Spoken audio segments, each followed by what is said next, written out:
আসসালামু আলাইকুম। কেমন আছেন আপনারা সবাই? আশা করি ভালো আছেন। আমি আপনাদের সকলের দোয়ায় ভালো আছি। চলে আসলাম আজকে সকাল সকাল ব্রেকফাস্ট করতে।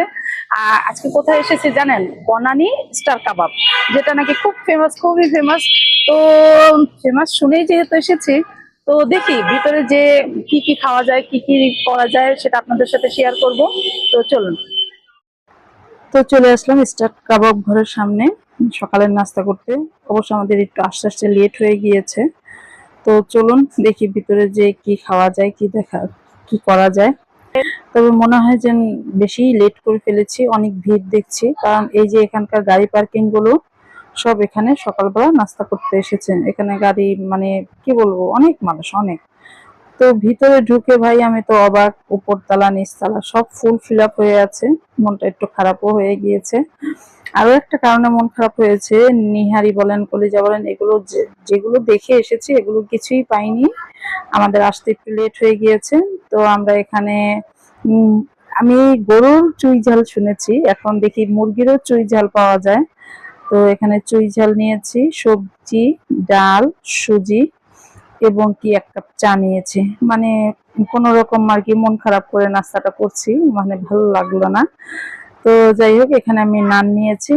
মোটামুটি ভালোই লাগছে সবকিছু, কিন্তু মনটা একটু খারাপ হলো যে একটু বেশি লেট করে ফেলেছি। তো যাই হোক, আমি ঘুম থেকে উঠেই চলে আসছি, বাচ্চার চোখ ভর্তি এখনো ঘুম, এরকম অবস্থা।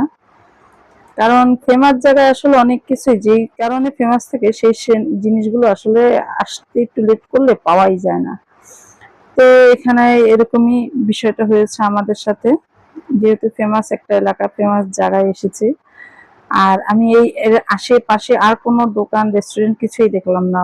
যেহেতু এটা বুঝতে পেরেছেন, নিচতলা, দোতলা, তিনতলা বলে কথা। তো যাই হোক, এই তো এখানে মুরগির চুই ঝাল বলে, মুরগির ভিতরেও আস্তে আস্তে রসুন দিয়ে চুই ঝাল করেছে। আমি যেটা কখনো আসলে শুনেছি হয়তো কম বেশি, কিন্তু দেখিনি।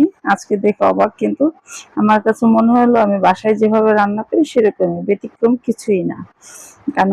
কারণ মানে চুই ঝালের যে একটা স্মেল, ফ্লেভার আসবে কিংবা সেরকম কোনো কিছু, সেরকম কিছুই না। তো যাই হোক, নিরিবিলি ভাবে চুপচাপ ভাবে খাচ্ছি। কারণ ওই যে বললাম আমার ভালো লাগছিল না, যেহেতু লেট করে এসেছি। আর এই নাস্তাগুলো মোটামুটি ভালো হচ্ছে, ভালো লেগেছে। কিন্তু ওই যে একটু ব্যতিক্রম বলে কথা, কিন্তু সেগুলো কিছুই পাই। তো ভালো লেগেছে, খারাপ লাগেনি সবকিছুই। আর ওই কোনোভাবে খাচ্ছি। সবকিছু থেকে আমি একটু একটু করেই নিচ্ছি, কারণ আমার ভালো লাগছিল না। কারণ এক জায়গায় আশা করে এসে সেটা যদি না পান কিরকম লাগে, সেরকম না। তো এই তো হাজবেন্ড ভিডিও করছে, ছবি তুলছে আর আমাকে হাসানোর চেষ্টা করছে। তো এখন উনিও খাওয়া দাওয়া শেষ করে নিচ্ছে, আমার খাওয়া দাওয়া শেষ, আমি আর খাবো না।